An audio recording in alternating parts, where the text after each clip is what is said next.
ఇవి వచ్చేసి పోచంపల్లి ఇక్కత్ బెడ్షీట్స్ అండి. అలాగే ప్రింటెడ్ బెడ్షీట్స్ కూడా మా దగ్గర ఉన్నాయి.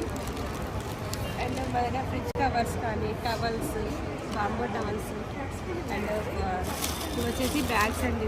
ఇవి వచ్చేసి స్లింగ్ బ్యాగ్స్. ఇవి వచ్చేసి రబ్బర్ మ్యాట్స్ అండి. రబ్బర్స్ మ్యాట్స్ చాలా బాగుంటాయి, బాత్రూమ్ మ్యాట్స్. మన దగ్గర వచ్చేసి కంఫర్టర్స్, బ్లాంకెట్స్ అన్ని రకాల మా దగ్గర అవైలబుల్గా ఉంటున్నాయి. Please visit me. Thank you.